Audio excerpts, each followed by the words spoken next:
स्वागत है आप सभी का आपके अपने YouTube channel BH study point पर। और मेरा नाम है सूरज शाह। तो आज की इस वीडियो में हम बात करने वाले हैं क्लास 12th की ज्योग्राफी यानी भूगोल के चैप्टर 4 के बारे में, जिसका नाम है मानव विकास यानी ह्यूमन डेवलपमेंट। तो आज की इस वीडियो में हम इस चैप्टर को कवर करने वाले हैं। ये जो आपका मानव विकास चैप्टर है ये आपके मानव भूगोल के मूल सिद्धांत वाली बुक से है। और इस वीडियो में जितने भी क्वेश्चंस, जितने भी चीज़ें आपको कराई जाएंगी वो आपके एग्जामिनेशन पॉइंट ऑफ व्यू से काफ़ी ज़्यादा इंपॉर्टेंट होंगी। तो एग्ज़ाम में आपके इससे बाहर कुछ भी नहीं पूछा जाएगा। तो वीडियो काफ़ी ज़्यादा इंटरेस्टिंग होने वाली है। अगर आप मेरे चैनल पर नए आए हैं तो इसे जल्दी से सब्सक्राइब कर दीजिए ताकि आपको ऐसी वीडियोस और भी मिलते रहे। मेरे चैनल का नाम है BH स्टडी पॉइंट। तो आइए अब वीडियो को स्टार्ट करते हैं। तो सबसे पहले हमें समझ लेना चाहिए कि इस चैप्टर में हमें पढ़ना क्या क्या है, क्योंकि जब हमारा ये क्लियर हो जाएगा कि हमें इस चैप्टर में पढ़ना क्या है तो हमें काफ़ी ईजिली ये चैप्टर समझ में आएगा। तो सबसे पहले हम समझेंगे कि मानव विकास और वृद्धि में अंतर क्या होता है, क्या ये दोनों सेम है या फिर ये दोनों अलग है। अलग है तो किस प्रकार अलग है।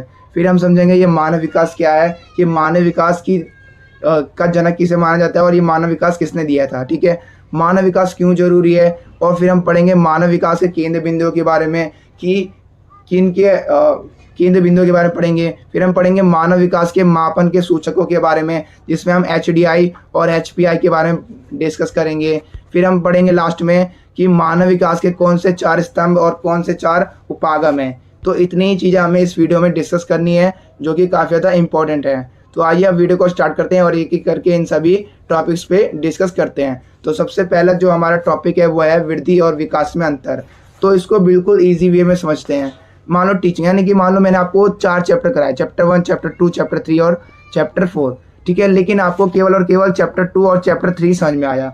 तो ऐसे में ये जो आपने चारों चैप्टर की वीडियो देखी है, ठीक है, चारों चैप्टर की आपने वीडियो देखी है, तो ये कहलाएगी आपकी वृद्धि, कि आपने चारों चैप्टर की वीडियो देख लिया, यानी आपके 4 चैप्टर क्लियर कर लिए हैं। ठीक है, तो ये कहलाएगी आपकी वृद्धि, कि आपकी वृद्धि हुई है। ठीक है, आपने बहुत ही जल्दी चैप्टर्स को कवर कर लिया। लेकिन जो आपके माइंड में पूरी तरह से सेटअप हुआ है, मान लो दूसरा चैप्टर और तीसरा चैप्टर नहीं, आपके माइंड में पूरी तरह से सेटअप हो चुका है, आपने इसको अच्छी तरह से पूरा समझ लिया है, तो ये कहलाएगा आपका विकास। ठीक है, तो आप यहाँ पर देख सकते हैं ये जो वृद्धि होती है ये आपको केवल मात्रा को शो करती है। ठीक है, कि आपने कितने चैप्टर पढ़ लिए, केवल मात्रा को शो करती है, यानी संख्या को शो करती है। तो हम कह सकते हैं जो वृद्धि होती है ये मात्रात्मक होती है, लेकिन जो विकास होता है ये आपकी क्वालिटी को शो कर रहा है, यानी आपके गुण को शो करेगा कि आपने कितनी अच्छी तरह से इन चैप्टर को, सेकंड चैप्टर, थर्ड चैप्टर को पूरी तरह से समझ लिया है। तो यानी कि जो विकास होता है ये आपका गुणात्मक परिवर्तन होता है। इसी के साथ साथ जो मान लो कि कोई एरिया है, ठीक है, इस एरिया में 1 लाख जनसंख्या रहती है, अगले साल इसी एरिया में जनसंख्या बढ़ के 2 लाख हो गई, तो ऐसे हम क्या कहेंगे, जनसंख्या में वृद्धि हुई है। लेकिन फॉर एग्जाम्पल कि यहीं एरिया में जो है नेक्स्ट ईयर कोई महामारी आ गई, तो जिससे इसकी जो जनसंख्या है वापस 1 लाख हो जाती है, तो हम क्या कहेंगे, इसकी जो वृद्धि है उसमें कमी आई है। तो ऐसे में ये जो वृद्धि होती है ये धनात्मक भी हो सकती है, यानी बढ़ भी सकती है और घट भी सकती है। लेकिन जो विकास होता है ये केवल और केवल पॉजिटिव होता है, सकारात्मक ही होता है। तो हम इसकी डेफिनेशन भी यहीं से बना सकते हैं, जो विकास होता है ये सकारात्मक गुणात्मक परिवर्तन को ही कहा जाता है। ठीक है, आई होप आपको समझ में भी आ गया होगा, यहाँ से आपकी डेफिनेशन भी बन गई है। इसके अलावा बात की जाए, जो वृद्धि होती है इसको हम माप सकते हैं, जैसे कि किसी की हाइट बढ़ रही है तो इसको हम मेजर कर सकते हैं, माप सकते हैं। लेकिन जो उसका जो विकास हो रहा है, यानी कि सामाजिक, आर्थिक और राजनीतिक, दूसरे से बात करने का, समाज में किस प्रकार वो जुड़ रहा है, तो इसको हम केवल और केवल माप नहीं सकते हैं, इसको हम केवल अनुभव कर सकते हैं। तो जो विकास होता है उसको हम अनुभव कर सकते हैं। इसी के अलावा जो वृद्धि होती है ये एक सीमित आयु तक होती है, लेकिन जो विकास होता है ये बहुत ही व्यापक होता है, इसका अर्थ भी काफ़ी व्यापक होता है, यानी कि ये जो है आजीवन हमारे चलते रहते हैं। बात की जाए, और जो वृद्धि होती है ये विकास के बिना नहीं हो सकती, यानी कि जो विकास के अंदर आता है आपका वृद्धि। ठीक है, आई होप आपको समझ में आ गया होगा कि विकास के अंतर्गत आता है वृद्धि। जो विकास होता है ये वृद्धि के बिना भी हो सकता है, लेकिन जो वृद्धि होती है ये विकास के बिना नहीं हो सकती है। अभी हम डिस्कस करेंगे आगे भी इसको। ठीक है, 1980 और 90 के दशक से पहले की बात की जाए तो किसी देश को विकसित या अविकसित कहने का जो आधार था वो थी इसकी अर्थव्यवस्था में वृद्धि, यानी जिसकी अर्थव्यवस्था में वृद्धि होती है उसे विकसित देश कहा जाता था। लेकिन जिसकी अर्थव्यवस्था में कमी हो रही है, वृद्धि नहीं हो रही है, उसको अविकसित देश माना जाता था। लेकिन 1990 के दशक के बाद से पाकिस्तान के डॉक्टर महमूद उल हक ने इसके बारे में कहा कि केवल और केवल अर्थव्यवस्था में वृद्धि से ही किसी भी कंट्री का विकास नहीं माप सकते हैं। हमें उस लोगों के स्वास्थ्य, शिक्षा और संसाधनों तक पहुंच की भी जांच की जानी चाहिए, इसका भी मापा जाना चाहिए। तो ऐसे में इन्होंने क्या कहा, इन्होंने कहा कि केवल और केवल अर्थव्यवस्था से काम नहीं चलेगा, वहाँ की ह्यूमन डेवलपमेंट को भी चेक किया जाना चाहिए, वहाँ पर ह्यूमन डेवलपमेंट कितना तेज़ी से हो रहा है। तो इसके आधार पर ही हम किसी देश को विकसित और विकसित कह सकते हैं। तो अभी हम आगे डिस्कस करेंगे ह्यूमन डेवलपमेंट के बारे में। तो बहुत सारे बच्चे का ये डाउट हो जाएगा कि सर आप तो बस समझा रहे हैं, हम एग्ज़ाम में कैसे लिखेंगे। तो जितना ज़्यादा आप समझ सकते हो ना समझो, एग्ज़ाम में जो है ना आपके हाथ अपने आप ही चलेंगे, क्योंकि जो चीज़ आपने समझ ली होती है ना उसको दोबारा पढ़ने की जरूरत नहीं पड़ती है कि आपके माइंड में वो पूरे आजीवन भर जमा रहता है। हालांकि मैंने यहाँ पर देखिए आपके नंबर में 5 नंबर में पूछा जाता है, तो मैंने आपके कहने पर ये भी लिखवा दिया है कि आपको एग्जाम में किस प्रकार लिख के आना है, ठीक है। तो अब देख लीजिए कैसे आपको लिख के आना है। वृद्धि और विकास में अंतर। जो वृद्धि होती है ये मात्रात्मक परिवर्तन से है इसका अर्थ, ठीक है। मैंने आपको बताया था ये केवल और केवल मात्रा को शो करता है, लेकिन जो विकास होता है ये क्वालिटी को शो करता है। जो वृद्धि होती है ये धनात्मक और ऋणात्मक हो सकती है, लेकिन जो विकास होता है वो केवल और केवल धनात्मक होता है।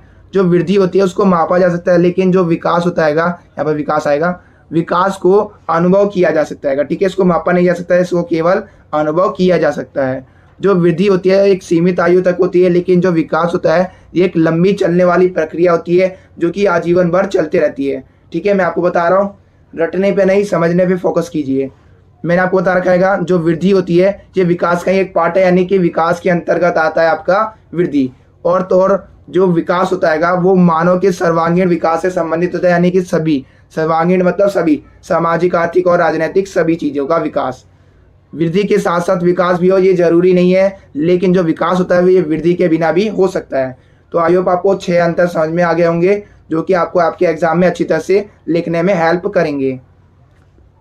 तो अब जो हमारा नेक्स्ट टॉपिक है वो हैगा मानव विकास का अर्थ, कि मानव विकास का एक्चुअल में मीनिंग क्या है, ठीक है। उसके बारे में डिस्कस कर लेते हैं। तो मैंने आपको जब वृद्धि और विकास में अंतर बता रहा था तो मैंने उसमें आपको डेफिनेशन भी बता दी थी कि जो मानव विकास है ये मानव का सकारात्मक और गुणात्मक परिवर्तन है, जिसमें आपको केवल और केवल सकारात्मक, पॉजिटिव और क्वालिटी को दर्शाया जाता है। क्वालिटी में वृद्धि होती है, आपके गुणों में वृद्धि होती है, गुणों में परिवर्तन होता है, तो उसको हम कहते हैं मानव विकास। अगर आपको ये डेफिनेशन अच्छी नहीं लगती है तो इसके अलावा मैंने एक और डेफिनेशन लिखी है कि मानव विकास से हमारा अभिप्राय मानव के संपूर्ण यानी सर्वांगीण, सर्वांगीण का मतलब होता है सभी, सामाजिक, आर्थिक और राजनैतिक। तो सर्वांगीण विकास से है जिसमें स्वास्थ्य, शिक्षा जैसे मानव के जीवन में सुधार के साथ साथ वैकल्पों में वृद्धि। अब यहाँ पर एक शब्द लिखा है वैकल्पों में वृद्धि, इसका क्या मतलब हुआ है अभी हम डिस्कस कभी करेंगे कि जो ह्यूमन डेवलपमेंट है, ये जो ह्यूमन डेवलपमेंट है इसका जनक किसे माना जाता है, और तो और इसमें ये वैकल्पों में वृद्धि क्यों कहा गया है। वैकल्पों में वृद्धि से मतलब ये हैगा, फॉर एग्जांपल कि कोई व्यक्ति है, ठीक है, उसको अगर डॉक्टर बनना है तो उसके लिए उसको शिक्षा चाहिए। मान लो उसके पास शिक्षा नहीं है, तो ऐसे में क्या होगा, उसके पास जो वैकल्प है उसमें कमी आ जाएगी, जिसके वजह से वो अपने ड्रीम्स को अचीव नहीं कर पाएगा। तो ऐसे में हर व्यक्ति के पास विकल्प होने चाहिए, अधिक से अधिक विकल्प होने चाहिए।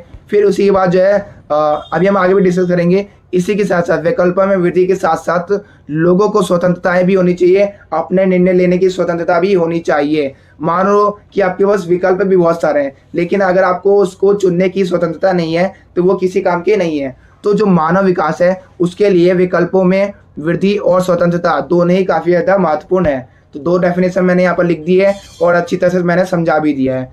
तो जो मानव विकास है ये मानव के सार्थक जीवन के लिए काफ़ी ज़्यादा इम्पोर्टेंट है। सार्थक, अब समझते हैं ये सार्थक जीवन होता क्या है। तो सार्थक जीवन का मतलब ये नहीं होता है कि हम 100-200 साल तक जी जाएं। सार्थक जीवन का मतलब ये होता है कि हमारे जीवन में भी एक उद्देश्य होना चाहिए, और जब हम उस उद्देश्य की प्राप्ति कर लेते हैं तो जो हमारा जीवन होता है वो एक सार्थक जीवन बन जाता है। जैसे कि उदाहरण की बात की जाए तो जो भगत सिंह थे, ठीक है, तो भगत सिंह थे, उन्होंने मात्र 23 वर्ष की उम्र में ही शहीद हो गए अपने देश के लिए। तो उन्होंने अपना जो जीवन था उसको सार्थक बनाया। उनका एक ही उद्देश्य था कि अगर वो मरे तो अपने देश के लिए मरे, ठीक है। तो उन्होंने अपना सार्थक जीवन जी लिया था। तो सार्थक जीवन का मतलब यही होता है कि हम अपने उद्देश्य की प्राप्ति करें, यही कहलाता है हमारा सार्थक जीवन। अब हम समझते हैं कि मानव विकास की ज़रूरत क्यों है, क्यों इतना महत्वपूर्ण है मानव विकास। तो मैं आप सभी को बता दूं, मानव विकास काफ़ी ज़्यादा महत्वपूर्ण है। क्यों? क्योंकि जब मानव का विकास होगा, यानी कि उसके सामाजिक, आर्थिक, सर्वांगीण विकास होगा, तो उससे क्या होगा, उसके प्रति व्यक्ति आय बढ़ेगी। जब उसके प्रति व्यक्ति आय बढ़ेगी तो उससे उससे क्या होगा, जो राष्ट्रीय आय होगी उसमें भी वृद्धि हो जाएगी अपने आप ही। जब राष्ट्रीय आय में वृद्धि होगी तो देश का विकास होगा। जब देश का विकास होगा तो देश में जो रहने वाला जो मानव समाज है उसका भी विकास होगा, नई नई तकनीकों का विकास होगा। और तो और प्राकृतिक संसाधनों का जो अंधाधुंध दोहन हो रहा है उस पर भी नियंत्रण होगा, उस पर भी मैनेजमेंट किया जाएगा। और तो और प्राकृतिक संसाधनों का उचित उपयोग किया जाने लगेगा, जिससे हमारे आने वाली पीढ़ी भी इन संसाधनों का उपयोग कर सकेगी। तो अब जो हमारा नेक्स्ट टॉपिक है वो है ह्यूमन डेवलपमेंट पर, कि ये मानव विकास एक्चुअल में है क्या है ये कंसेप्ट, इन सभी को अभी हम डिस्कस करते हैं। तो ये जो ह्यूमन डेवलपमेंट है इसको प्रतिपादित करने वाले थे अब पाकिस्तान के डॉक्टर महमूद उल हक ने इसे प्रतिपादित किया था। यानी कि अगर आपसे पूछा जाए कि ह्यूमन डेवलपमेंट का जनक किसे माना जाता है, तो जनक माना जाता है डॉक्टर महमूद उल हक को। इसी के सहयोगी थे जिनका नाम था अमर्त्य सेन, जो कि भारत के थे। अगर आपसे ऑप्शन में 2 ऑप्शन आते हैं, पहला आता है ह्यूमन डेवलपमेंट का जनक किसे माना जाता है, तो पहले प्रेफरेंस में आपको पाकिस्तान के महमूद उल हक को लगाना है, ठीक है। लेकिन अगर आपको ये दोनों ऑप्शन दिए जाते हैं तो आपको दोनों पे ही टिक मारना है, क्योंकि इन दोनों ने ही मिलके जो है मानव विकास कंसेप्ट को प्रतिपादित किया था। तो ये मानव विकास कंसेप्ट है क्या, इसको समझते हैं। तो बात की जाए 1980-90 से पहले की बात की जाए, तो इससे पहले की बात की जाए तो जो किसी भी देश का विकास हो रहा है यानी इसको मापा जाता था उसके वृद्धि दर से। अगर किसी भी देश की जो अर्थव्यवस्था है उसकी वृद्धि हो रही है तो हम मानेंगे कि उस देश का विकास हो रहा है। लेकिन बात की जाए 1980-90 के बाद की बात की जाए तो इसके बाद में क्या हुआ, धीरे धीरे ये जो डॉक्टर अमर्त्य सेन थे और तो और पाकिस्तान के महमूद उल हक थे, इन्होंने कहा केवल और केवल वृद्धि पर हमें फोकस नहीं देना चाहिए, बल्कि हमें सकारात्मक गुणात्मक परिवर्तन पर भी फोकस किया जाना चाहिए, जो कि कहलाता है आपका मानव विकास। इसके डेफिनेशन मैंने अभी आपको दी थी, ठीक है। तो इन्होंने कहा कि केवल और केवल हमें वृद्धि पर फोकस नहीं करना हैगा, हमें सकारात्मक गुणात्मक परिवर्तन पर भी फोकस करना हैगा। और इसीलिए इन्होंने ये कंसेप्ट दिया मानव विकास। अब मानव विकास के अंतर्गत कौन कौन से घटकों को शामिल किया गया कि किन किन चीज़ों पे हमें फोकस करना चाहिए, तो पहला आएगा शिक्षा, दूसरा आएगा स्वास्थ्य और तीसरा आएगा संसाधनों तक पहुँच। अब जो शिक्षा है उसको मेजर करने के लिए यहाँ पर 2 चीज़ों को आधार बनाया गया है। पहला आएगा पूर्ण साक्षरता दर और दूसरा आएगा नामांकन का अनुपात, ठीक है। जो स्वास्थ्य है उसको मापा जाता है जीवन प्रत्याशा से। कैसे? जीवन प्रत्याशा का मतलब ये होता है कि जन्म के समय कोई आदमी कितने समय तक जिएगा उसका एक अनुमान, उसको हम कहते हैं जीवन प्रत्याशा। तो स्वास्थ्य को हम जीवन प्रत्याशा के द्वारा मापा जाता है। बात की जाए संसाधनों तक पहुंच यानी क्रय शक्ति की, कि कोई व्यक्ति किसी चीज़ को खरीदने की कितनी शक्ति रखता है, कितना वो सक्षम है, तभी हम बात करेंगे कि वो कितना संसाधनों तक उसकी पहुंच है। तो इन तीनों के आधार पर ही जो है हम मानव विकास कह सकते हैं कि मानव का विकास हुआ अगर इन तीनों चीज़ों को उसको प्राप्ति होती है, ठीक है। तो डॉक्टर महमूद उल हक और अमर्त्य सेन के द्वारा मानव विकास कंसेप्ट दिया गया था। डॉक्टर महमूद उल हक ने क्या कहा कि जो मानव विकास है उसके विकास के लिए विकल्पों में वृद्धि होनी चाहिए। मैंने आपको बताया था कि मान लो कोई व्यक्ति है, ठीक है, अगर उसको डॉक्टर बनना है, इंजीनियर बनना है, तो उसके लिए जो उसकी शिक्षा आएगी, अगर उसके पास वो शिक्षा नहीं है तो ऐसे में क्या होगा, उसके जो विकल्प होंगे वो काफ़ी ज़्यादा सीमित हो जाएंगे। तो विकल्प सीमित हो जाएंगे जिसके कारण वो अपना ड्रीम अचीव नहीं कर पाएगा। ऐसे में उसका जो ह्यूमन डेवलपमेंट है यानी जो मानव विकास है वो नहीं हो पाएगा। तो ऐसे में जो डॉक्टर महमूद उल हक थे उन्होंने कहा कि विकल्पों में वृद्धि होनी चाहिए, लोगों को ज़्यादा से ज़्यादा विकल्प प्रोवाइड कराने चाहिए। इसी के जो मित्र थे जिनका नाम था अमर्त्य सेन, जो कि भारत के थे, उन्होंने क्या कहा, उन्होंने कहा कि विकल्पों के साथ साथ उनको चुनने की स्वतंत्रता भी होनी चाहिए। फॉर एग्जाम्पल कि अगर आपके पास बहुत सारे विकल्प हैं लेकिन अगर आपको उनको चुनने की स्वतंत्रता ही नहीं है, तो इन्होंने बेसिकली स्वतंत्रता पर काम किया कि स्वतंत्रता में भी वृद्धि होनी चाहिए, जिससे क्या होगा, मानव का विकास होगा।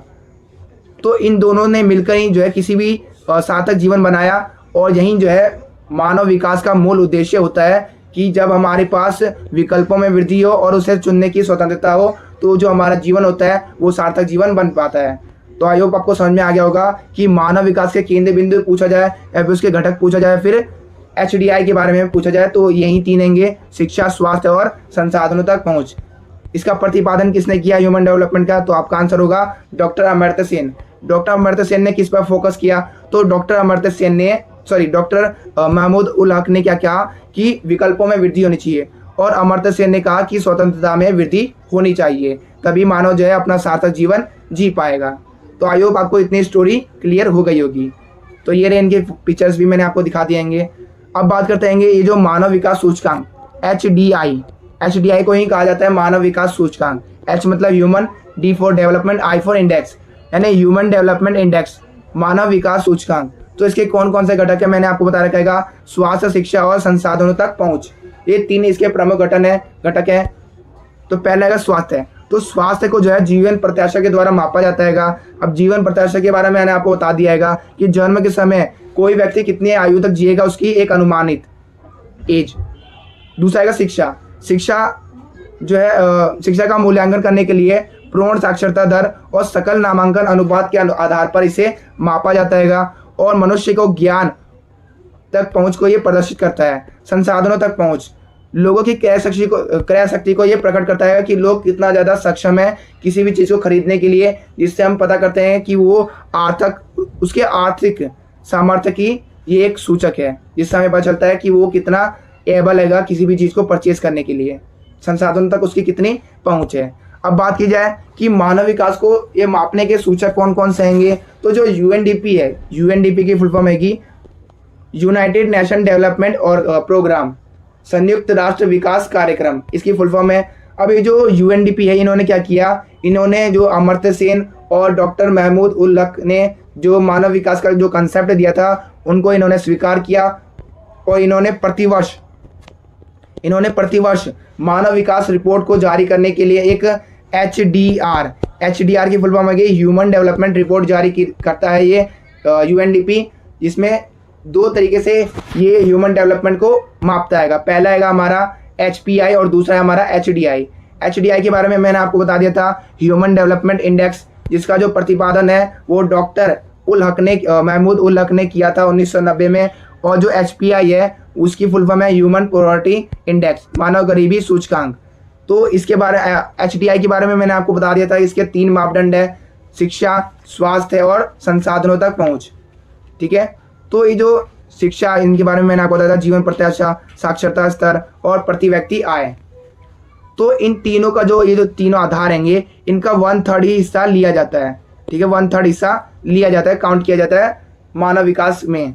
तो ऐसे में अगर आप जोड़ोगे 1/3 + 1/3 + 1/3, तो ऐसे में इसका एलसीएम आएगा 3 और 1 2 3, यानी कि आंसर आएगा 1।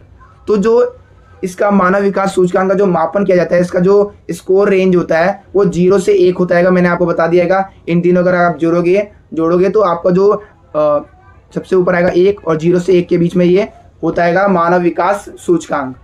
तो अगर आपसे 1 नंबर में पूछा जाता है कि जो मानव विकास सूचकांक है उसका स्कोर रेंज क्या आएगा, तो आप बताओगे 0 से 1 इसका स्कोर रेंज है। अब बात की जाए HPI की, तो जो HPI है ये मानव विकास के कमियों को मापता है कि मानव के विकास में कौन कौन सी कमियां हैं, लेकिन इसमें आय को शामिल नहीं किया जाता है। बस आपको यही 2 पॉइंट इसके बारे में याद रखने हैं। तो अब बात की जाए कि जो इसका स्कोर है ये 0 से 1 है। तो ऐसे में देखते हैं कि कौन कौन से देश है जिनका स्कोर जो है इनके बीच में आता है। तो जो स्कोर है मैंने आपको बता रखा है 0 से 1 इनका स्कोर है कि जिसका जो ह्यूमन डेवलपमेंट इंडेक्स है HDI है, अगर वो 0 से 0.5 के बीच में रहता है तो उसे निम्न कैटेगरी वाले देशों में काउंट किया जाता है कि यानी उसकी जो अर्थव्यवस्था है वो काफ़ी ज़्यादा डाउन है, उसकी जो HDI है वो काफ़ी ज़्यादा डाउन है। तो जिसमें आ जाता है नाइजीरिया। बात की जाए जिसका अगर 0.5 से 0.7 के बीच में जिसका भी HDI निकलता है, ह्यूमन डेवलपमेंट इंडेक्स निकलता है, तो उसको मध्यम वर्ग में रखा जाता है। जिसका भी 0.7 से 0.8 में रखा जाता है, उसका अगर HDI इसके बीच में है तो उसको उच्च में रखा जाता है, जो कि जिसमें 53 देश शामिल है। और तो जिसका 0.1 से 1 तक होता है उसे अति उच्च की कैटेगरी में रखा जाता है। तो इसमें जो है 59 कंट्रीज शामिल है। तो निम्न में देखा जाए तो नाइजीरिया और अपना जो भारत है वो हैगा मध्यम में, ना ही ज़्यादा उच्च है ना ही ज़्यादा निम्न है। जो श्रीलंका है वो आपका उच्च में आएगा। और जो नॉर्वे है इसकी अर्थव्यवस्था, इसका जो अर्थव्यवस्था की बात की जाए या फिर इसके HDI की बात की जाए तो काफ़ी ज़्यादा ये अच्छी है।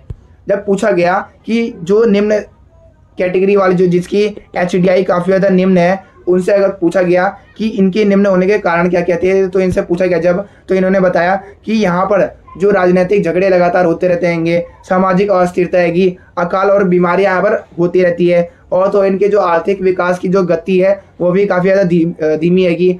और जो सामाजिक सेवाओं में जो खर्च किया जाता है वो केवल आवश्यकता पड़ने पर ही खर्च किया जाता है, ज़्यादा यहाँ पर खर्च नहीं किया जाता है। इसलिए जो इनका HDI है वो काफ़ी ज़्यादा पीछे रह गया। तो आपसे एक नंबर में पूछा जा सकता है कि निम्न HDI वाले देशों का जो HDI है वो कम क्यों है, तो इसका रीज़न पूछा जाता है। तो आपको ये 5-6 रीज़न लिख के आ जाना है, ये रीज़न HDI कम होने के। फिर जब उच्च कैटेगरी वाले देशों से पूछा गया कि उनका जो HDI है वो इतना उच्च कैसे हैगा, तो जो आंसर मिला वो था कि उनका जो सामाजिक सेक्टर में जैसे कि शिक्षा हो गया, स्वास्थ्य हो गया, तो इन पर जो है इन्होंने काफ़ी अधिक खर्चा किया। राजनीतिक झगड़े और जो सामाजिक अस्थिरता है वो बिल्कुल भी नहीं है यहाँ पर, जिसके वजह से इनका जो HDI है इनका काफ़ी ज़्यादा विकास हुआ।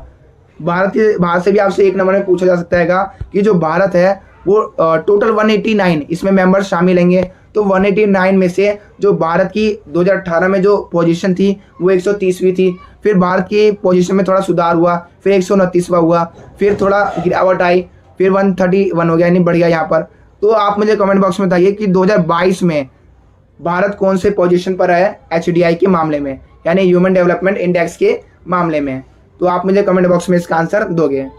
तो अब आगे स्टार्ट करते हैं अपना कंसेप्ट कि जो HDI है ये होता क्या है। अगर आपसे डेफिनेशन में पूछ ली जाए तो हालांकि मैंने आपको समझा दिया है, इसके 3 होंगे, जिसमें अगर शिक्षा, स्वास्थ्य और संसाधनों तक पहुंच के इसके प्रमुख मापदंड के घटक हैं। तो जो HDI है यानी ह्यूमन डेवलपमेंट इंडेक्स है, उससे हमारा अभिप्राय किसी देश के लोगों की शिक्षा, स्वास्थ्य और संसाधनों तक पहुंच से है, और इन क्षेत्रों में जो इनके प्रदर्शन है इसके अनुसार ही इन देशों के क्रम को तय किया जाता है कि जिसकी HDI अधिक होगा उसको उच्च कैटेगरी में रखा जाएगा, जिसकी HDI कम होगी उसको निम्न कैटेगरी में रखा जाएगा। तो इसका जो स्कोर होता है वो 0 से 1 होता है, मैंने भी आपको बता दिया।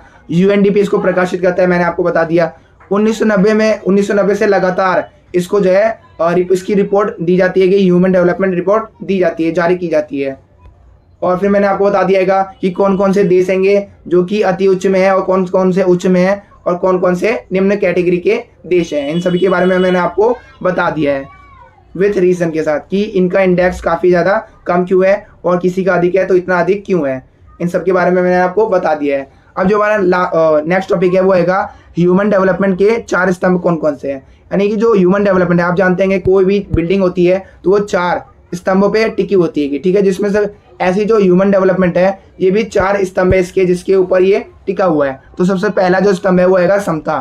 समता से आप समझते हैं कि समान अवसर, यानी कि सभी को समान अवसर दिए जाए। भारतीय संविधान में भी ये कहा गया है कि सभी को एक समान अवसर दिए जाने चाहिए, कानून की नज़र में सभी एक समान है। दूसरा स्तंभ है सतत पोषणीयता।